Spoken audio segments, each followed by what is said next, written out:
Hello friends, welcome to વિશારદ. મિત્રો, આજે આપણે ઇન્ડિયન પોલિટીનો એક ખૂબ જ મહત્વનો ટોપિક ડિસ્કસ કરવા જઈ રહ્યા છીએ, જે જીપીએસસી, યુપીએસસી અને અન્ય તમામ સ્પર્ધાત્મક પરીક્ષાઓ માટે મોસ્ટ ઇમ્પોર્ટન્ટ છે. મિત્રો, સ્ક્રીન પર તમે પ્રશ્ન જોઈ શકો છો. આવા પ્રશ્નો સોલ્વ કરવા માટે આપણી પાસે કન્સેપ્ચ્યુઅલ ક્લેરિટી હોવી ખૂબ જ જરૂરી છે. તો ડાયરેક્ટ આન્સર પર જતા પહેલા આપણે આ પ્રશ્નમાં જે સંસ્થા વિશે વાત કરી છે, એટલે કે national commission for scheduled caste, તેના બેકગ્રાઉન્ડને સમજી લઈએ, જેથી ગમે તેવો ટ્વિસ્ટેડ ક્વેશ્ચન પણ તમે સેકન્ડોમાં સોલ્વ કરી શકો. મિત્રો, જ્યારે આપણે રાષ્ટ્રીય અનુસૂચિત જાતિ આયોગની વાત કરીએ છીએ, ત્યારે આ 3 થી 4 પોઈન્ટ્સ આપણા માઇન્ડમાં એકદમ ક્લિયર હોવા જોઈએ. પહેલું, બંધારણીય સંસ્થા. તો આ કોઈ સામાન્ય સરકારી સમિતિ નથી, પણ એક બંધારણીય સંસ્થા છે. એટલે આનો અર્થ એ થાય કે ભારતીય બંધારણમાં તેના માટે એક પ્રોપર આર્ટિકલ આપેલો છે. કયો છે તે આર્ટિકલ? તો આર્ટિકલ 338, એટલે કે અનુચ્છેદ 338.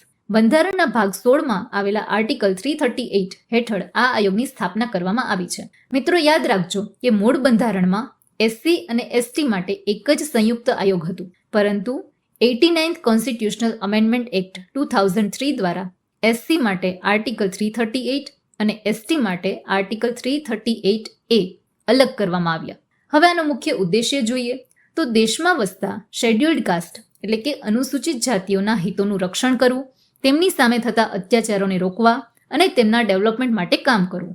ચાલો હવે આપણા મૂળ પ્રશ્નના સ્ટેટમેન્ટ્સને વન બાય વન ચેક કરીએ અને જોઈએ કે કયું સાચું છે અને કયું ખોટું. તો વિધાન 1, રાષ્ટ્રીય અનુસૂચિત જાતિ આયોગ બંધારણ હેઠળ અનુસૂચિત જાતિઓ માટે પૂરા પાડવામાં આવેલ સુરક્ષા પગલાઓનું નિરીક્ષણ કરે છે.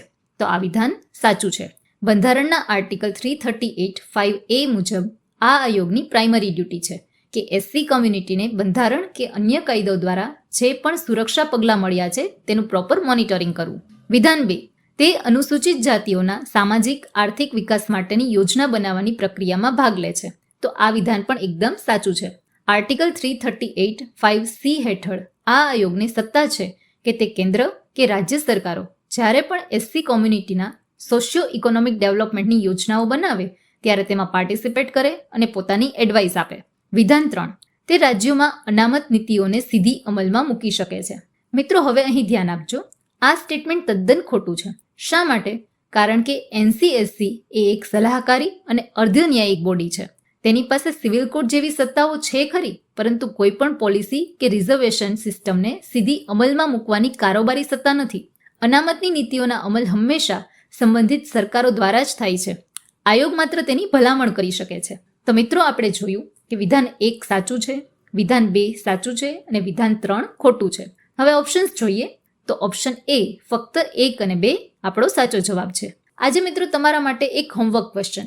હાલમાં રાષ્ટ્રીય અનુસૂચિત જાતિ આયોગના ચેરપર્સન કોણ છે? તમારો જવાબ નીચે કોમેન્ટ બોક્સમાં જરૂર જણાવો. પોલિટીના આવા જ કન્સેપ્ચ્યુઅલ વિડીયોઝ જોવા માટે વિશારદ ચેનલને સબસ્ક્રાઇબ કરો. મળીએ છીએ નેક્સ્ટ વિડીયોમાં. Thank you so much and keep learning.